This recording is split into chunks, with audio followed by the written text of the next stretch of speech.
back here at Music Moose, having a good old time. And I've had a lot of requests for some finger picking techniques. Okay, so I've lost the pick. And we're just going with the bare fingers here. There's a lot of people like to use just the thumb pick. Some people might use all three picks, like a banjo player. Some people may use no picks. I myself usually like to do it just bare fingered, but it depends on the setting, who you're playing with, you know, the volume on stage, that kind of thing. A lot of times I actually do use three banjo picks because, yes, I am a banjo player at heart. So we're going to get started just with a basic thing here, and real simple, slow, 4/4 time, common time. And if I was to have the pick and basically like when we introduced the down strum and okay, if I was to try to do that same kind of a thing with my fingers without the pick and incorporate a little bit of a roll,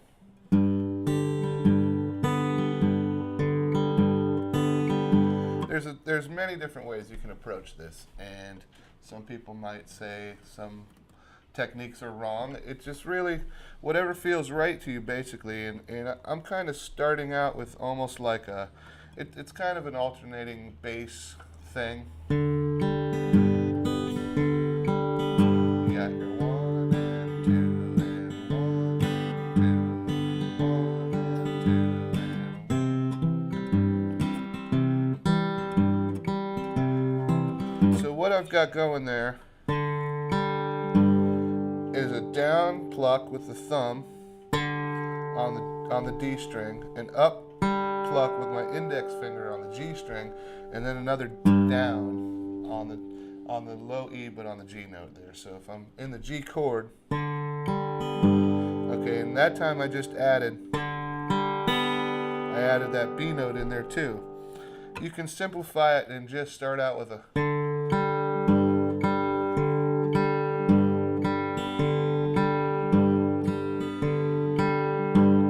obviously, you can pretty much take it from there. A lot of people might have trouble getting their fingers used to playing a roll. Just ask the banjo players about that. It takes a while to build up speed and accuracy and keep it, you know, flowing and steady without losing it. So if you got your metronomes at home or just tapping your foot, just maybe start out with the basic.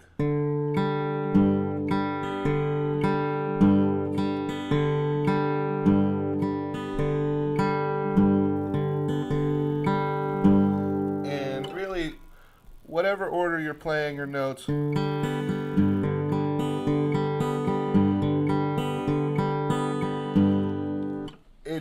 I wouldn't say that it doesn't matter. It does matter, but whatever you can get to work and flow for you, whatever order you're playing the notes in, the most important thing would be to try to keep that alternating kind of bass line going with your thumb.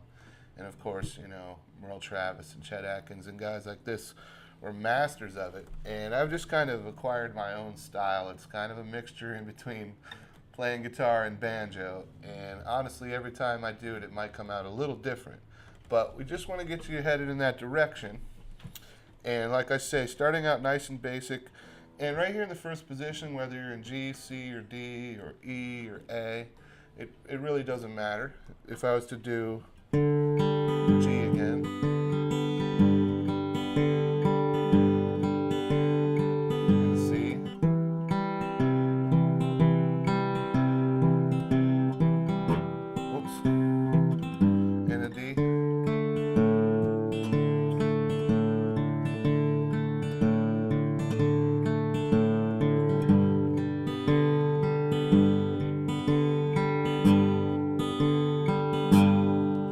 I could do the same thing with the E. And an A.